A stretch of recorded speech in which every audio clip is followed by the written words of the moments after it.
Hello, Vlad with you and a new author's story from my channel Amazing Stories.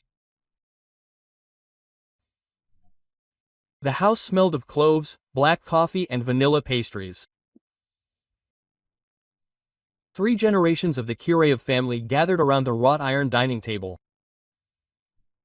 The owner of the mansion, Olga Antonovna, in a wheelchair, her adult sons, daughters-in-law and grandchildren. Everyone was in a slightly elevated and at the same time excited mood, as they expected that the elderly head of the family would finally dispose of the property so that everyone would get it fairly. And, of course, everyone believed that he was entitled to a little more than the rest. But when Olga Antonovna's nurse Valentina entered the dining room, the faces of the heirs lengthened in amazement. She was dressed in a dark evening dress. Her hair was curled and beautifully styled above her high forehead, and on her neck was a platinum necklace with a blue diamond the color of her eyes. The nurse smiled dazzlingly and sat down on the empty chair next to Olga. Nothing in this beautiful 40-year-old woman gave away the former prisoner, as she had come to this house only 6 months ago. Only the tattoo on her shoulder, in the form of a flying fairy girl with wings, gave away her turbulent past. "Mom, what's going on?" The eldest son Yura finally broke the silence. "Why did Valia sit at the same table with us? Isn't her place in the kitchen next to the cook?" Quote. Yes, the man supported her. A big-eyed blonde with curvaceous forms. What could we possibly have in common with this prisoner? Valia lowered her head, but Olga Antonovna put her arm around her shoulders and, turning to her daughter-in-law, said, "You're right, Vikasia. You and my nurse have very little in common." Quote, "You all have a long way to go to catch up with her." What? The daughters-in-law Vika, Ina and Anna cried out almost in unison. Quote, "Mom, why are you insulting us?" And the eldest granddaughter Lena, who recently turned 15, giggled. It seems that Granny decided to clean up the snake pit. Quote, "Lena, watch your language. Apologize right now," Victoria whined. But the girl only smiled even more wickedly and settled more comfortably in the window seat. Quote, "And you, Angelinachka, are right," said Olga Antonovna. "I really want to put things in order, but first I will have to tell you the story of our large family. You consider yourselves worthy heirs. So let's figure it out." And the hostess began her story. "I lived a long and very difficult life. I was the eldest child in a large family. Rana learned to do not only all the housework, but also to milk cows, make cottage cheese and sour cream from milk. And this, I tell you, is hard work. After all, everything had to be done by hand, and milking, and carrying heavy milk pails, and whipping cream. Once I was carrying milk home from the evening milking, but I tripped, fell and spilled everything I had milked on the ground. My father then yelled at me loudly, saying, 'You're going, counting crows,' and hit me hard on the cheek. After that, I swore to myself that I would grow up and leave this hateful village. I will work for myself, and I will never get married, and I will never have children." Silence fell in the dining room. Even the guests stopped living because of it. Anyway, I held out until I graduated from school and told my parents that I wanted to go to the city. Oh, what happened then? They called me all sorts of names, painted all sorts of terrible prospects. And they also reproached me for wanting to leave my family in a difficult situation. After all, my mother was pregnant again. Anyway, my father hid my things under lock and key and said that he would rather beat me than let me go to the city. I cried all night, and in the morning I fed the cow, strained the milk, and took it to the cellar. And then I look, my middle sisters, the twins, my father's favorites, are trying on new clothes. Such beautiful summer dresses with polka dots. I could only dream of such things. After all, I spent my whole life in the neighbors' rags, and they bought a new one. Although they didn't help with the housework at all, they were about the same age as me when I was first put under the cow. I looked at them, washed my hands, and went through the vegetable garden to the station. That's how I got to the city as a stowaway. Well, and there I stuck my nose into one place, and they wouldn't take me anywhere without documents. Of course, I was pushed around a lot until I found my first job. They hired me as a janitor at the police station. The salary was tiny, but they let me live in a dormitory. Then the boss called me in and told me to take a photo. He didn't make a real passport with a crust, and not the paper that was usually issued in the village. That's how I became a full-fledged citizen. The police treated me well, helped me with dry rations and brought some things, especially the head of the children's department. And then one day they called me and said, "Listen, Olya, do you want to help your country?" I say, "Of course I do, but what should I do?" They say they need to expose a bribe taker. Anyway, they got me a job as a housekeeper for this official. Well, floors, dishes, laundry. Sometimes I had to sit with the baby for a short time though. And on the way they said, listen carefully to his phone conversations, and then write them down in a notebook. Note the guests, who comes, how often. I worked like that for about 4 months. As I later found out, it was called undercover. And they caught my official there red-handed. And I felt so sorry for him then. After all, he personally did nothing bad to me. And his wife was not an evil woman, she pitied me, an orphan. Well, after this assignment, they wrote me a certificate for helping to solve a crime. They gave me a referral to the Ministry of Internal Affairs Technical School, to the Faculty of Jurisprudence, and I entered. When I graduated, I returned to the department already as a legal assistant, and then the criminologists began to invite me more and more often, saying, "You are small, inconspicuous, no one will accept you as a cop, help." And I began to transform into a maid, then a teenager, then a village dorochka. And there were such cases where I worked undercover, got dozens. And most importantly, I really turned out to be quite smart, so in the department they started calling me Pinkerton in a skirt. "Granny, were you a detective or something?" Grandson Petya was surprised. "Well, almost," Olga Antonovna smiled. "If you look at the awards, then it's true. I turned out to be a detective of some sort." "And then what?" Granddaughter Lena asked impatiently. "And then I met Semyon, your kid's father, a police major, a handsome man, a smart guy, a favorite of all our girls in the department. And you see, they put me as his partner. At first he put on airs, like, give me a serious employee, and not this kindergarten. But then he took a closer look at how I worked, and he didn't want to give me up to anyone. And I fell in love with him from the very first day of work. And it couldn't be any other way. He was so handsome.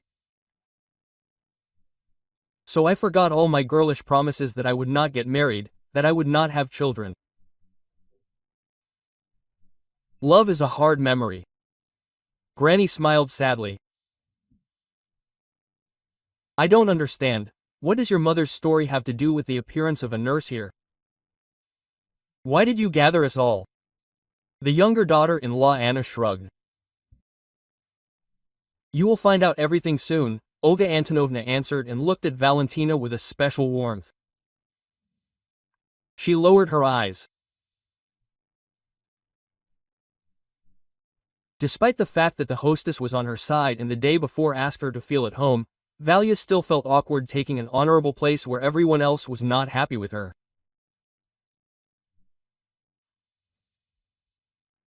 Valentina lived her entire childhood in the village. Her mother died during childbirth.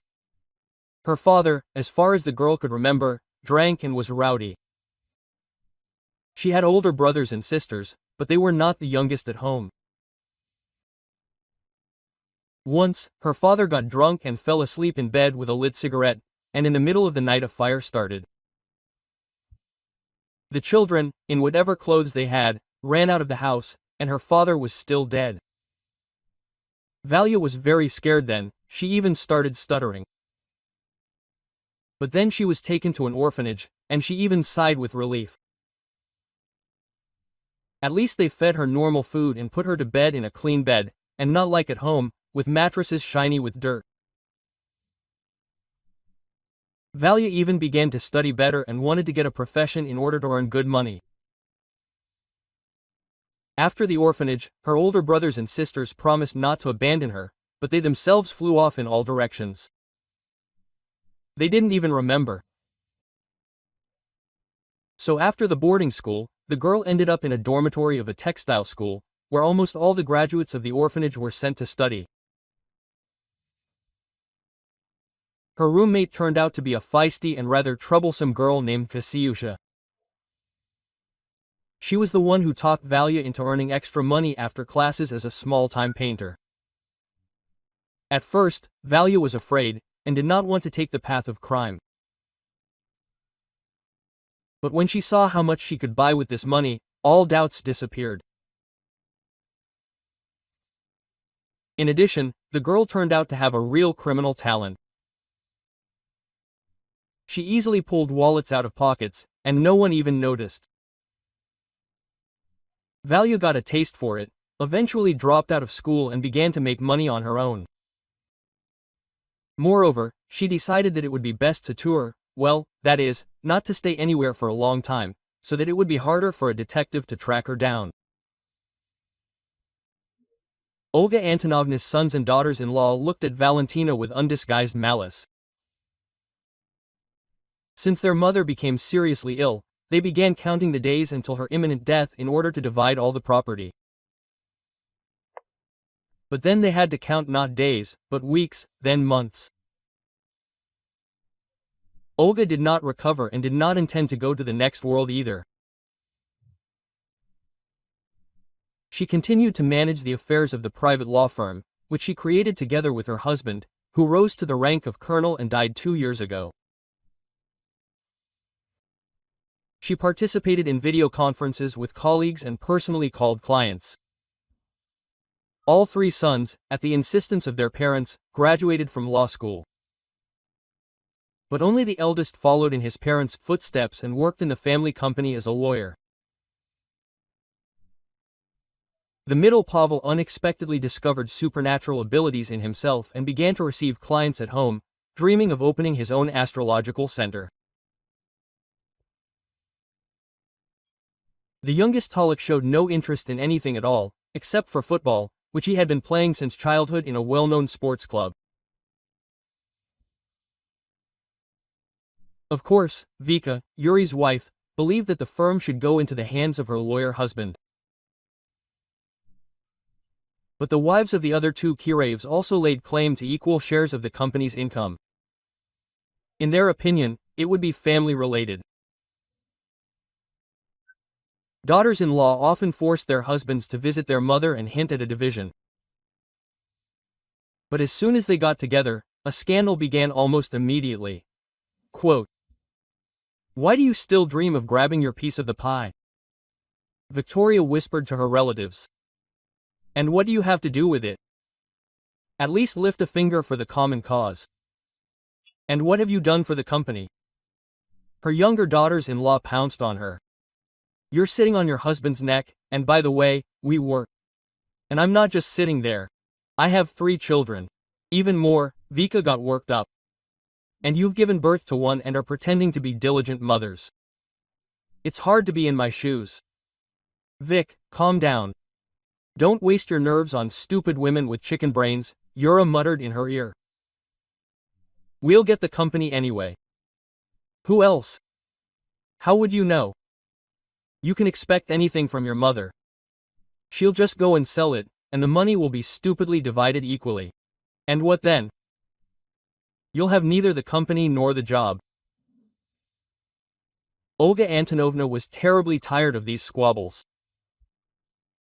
She always tried to calm down those daughters-in-law and sons who fiercely stood up for their show. But with each subsequent visit of the greedy relatives, the ugly, tiresome scenes were repeated. When the elderly woman finally lost the ability to walk, the daughters-in-law found a reason to quarrel in this too. The eldest and middle ones believed that the youngest daughter-in-law should take care of her mother-in-law, but she was indignant. Do you want me to become a nurse at the very start of my career? This will not do. My boss just started offering me a position. The middle one also started yelling. And do you want Vika and me to get involved? Yes. She is a mother of many children, and I am not a girl anymore. I do not have the strength to take care of the sick. So they argued and quarreled until Olga Antonovna begged. Girls, I beg you, don't quarrel. You are relatives. How much longer can this go on? Don't worry. I'll hire a nurse myself, and you go about your business. The women shrugged, snorted, and went home. And Olga began to look through the ads of bedridden care agencies. Having selected several candidates, she made an appointment with them. Valia was the last to arrive, and Olga immediately paid special attention to her. She was no longer a young woman, but had a confident look and a distinctive tattoo on her shoulder. Seeing the tattoo, Olga Antonovna asked, "Sat?" The woman nodded, quote, "A touring performer?" The hostess asked again, "Really? How do you know about tattoos?" The candidate was surprised. "I worked as a criminologist," the elderly woman answered briefly and looked at the guest with interest. "So what, have you decided to quit?" "Well, yes, I don't want to go to the zone anymore. I didn't like it there." "Yeah, it's an unpleasant place." Quote, "How did you get caught? You're on tour, aren't you?" Olga asked, nodding at the tattoo of a girl with wings. Out of stupidity, she shrugged. But to be honest, out of love. She married a traffic cop. Even then, I thought, it's time to quit, but with a husband like that, I won't be able to tour. We lived well together. I even looked after his sick mother for a long time. So she practically kissed my hands, saying all the time, "Valechka, I'll sign over the apartment to you, just don't abandon my son." But the blood died in the offspring, and my husband started drinking. I tried to reason with him, but it was all in vain. He sank completely. He lost his job in the authorities, and we began to live in poverty. Well, I got money the old way, and on the second day they arrested me. Yes, it wasn't easy for you, Olga Antonovna shook her head. And why did you decide to go to jail? Do you think you can handle it? Well, I'm telling you, I looked after my mother-in-law. So I have experience, and even gratitude from her. She did sign over the apartment to me. My husband and I dream of having at least one child. But it's not too late. He quit drinking as soon as I was put in jail. He found another job and got me released on parole. That's it. The very next day, Valia went to work. To Olya's surprise, she really turned out to be very agile, strong and neat. On her very first shift, she arranged a bath day for her charge, changed her into clean clothes, remade the bed and tidied up the bedroom.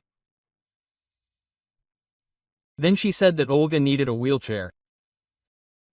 It's not good to lie in bed all the time. And with a wheelchair, you can take her for a walk, and you'll be able to move around the house. Quote, Well, Olga Antonovna said thoughtfully.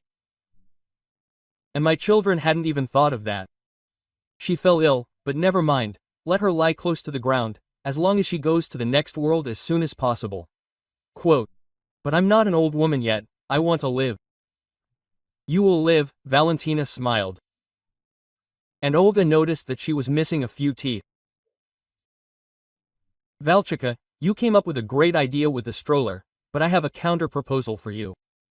Let's get you some teeth. Your smile is so beautiful. I'd like to fix it a little. Soon Olga Antonovna got a manual wheelchair, which she ordered from an online store. The children winced at the sight of the stroller. Mom, why such an expense? The sons were perplexed. Are you planning on driving around town and begging? You have everything, even a nurse. Why do you need a wheelchair? And the daughters-in-law began to whisper. It looks like our mom is planning to live for 100 years. Look, the restless one has even bought herself some transport. Olga Antonovna said nothing, she just looked at Valya with gratitude. She hadn't been in the fresh air for so long. And every morning the nurse took her out into the yard and rode her around, letting her enjoy the morning sounds and the aroma of the earth damp after the night.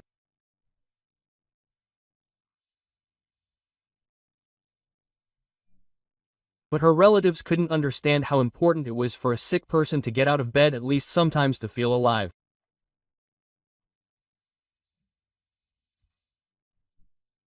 And when Valya was combing Olga, she looked closely at her tattoo and gasped almost inaudibly. On one of the girl's wings, a birthmark was magically outlined, similar in shape to an ink blot. Quote, Valchik, Olga whispered, did you get a tattoo on purpose to hide the mark? Valentina blushed. Well, yes, very unattractive, as if the dirt hadn't been washed off.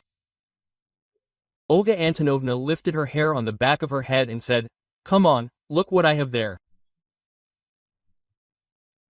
Valentina looked through her hair and whistled. Oh, my God, do you have the same? Yes, Valyushka, we all have birthmarks like that. Some on their hands, some somewhere else.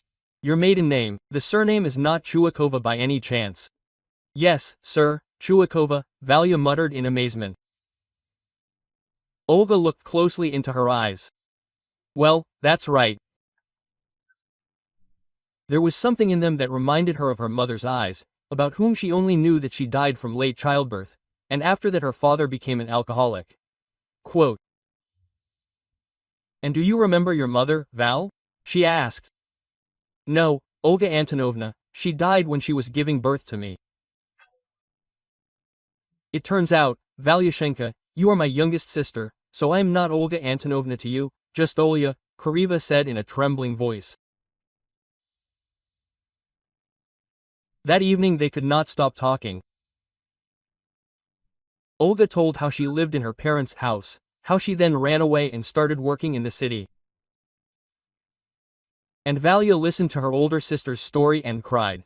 Quote, that's what they were like. They only cared about themselves, she said about her brothers and sisters. They promised to help me, but they did. They didn't even promise me, Olga chuckled. They just waited for me to serve everyone, while my mother clutched her stomach and groaned. I hope they found their place in life. I don't wish them any harm.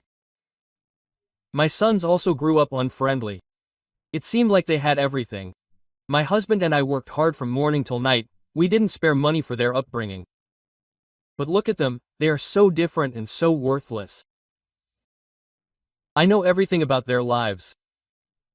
They only pretend to be decent, but in reality they live as they please. Sons run after mistresses, and daughters-in-law cheat on them in return. How can you live like that? But they have children, what will they teach them? When they get together, they always start scandals. I don't know how to bring them to their senses. Maybe I should disinherit them. But wouldn't that be too cruel? Should they have children? And you, set conditions for them not to receive any inheritance until they cope. And what kind of government did they leave without walks in our colony? Well, this is not a colony. But I like your idea. Perhaps I will do so. Let's gather everyone together, and I will finally introduce you as my sister and potential heir. Olya, don't. What kind of heir would I be? I've been listed as a relative for less than a year. Please, I don't need this. But Olga Antonovna had already made her decision.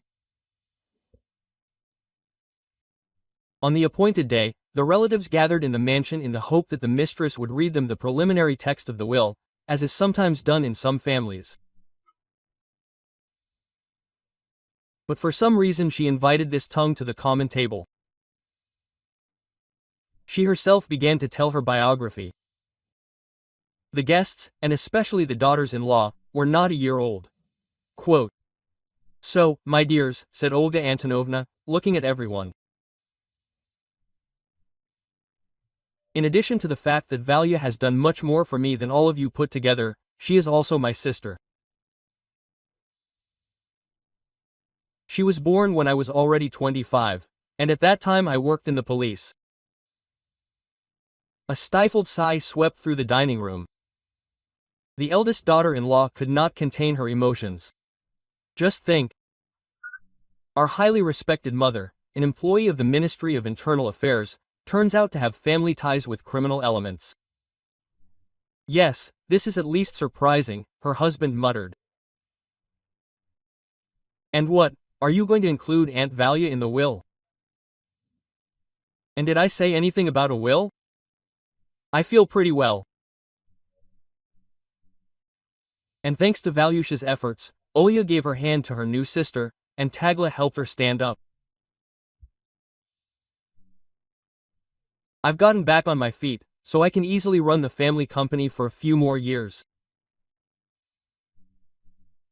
And you, my dears, look for your own ways to make money. And you know, if I bequeath the company to anyone, it will only be to my grandchildren, provided that they get a specialized education and live in harmony." The eldest granddaughter suddenly burst out laughing. "Oh, Grandma, I can't. Look how you've lined them up. They've all turned red, like the underclassmen at a Episcopal council." Then she ran up to Olga Antonovna and hugged her tightly. "I'm glad you're walking again.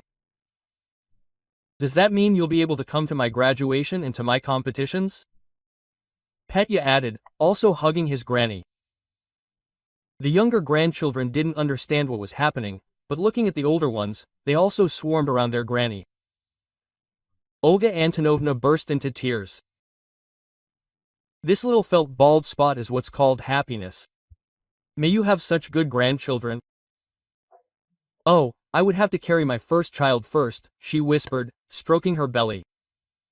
"We thought that nothing would work out. Everything will work out, and you will be the best mother. I know it for sure."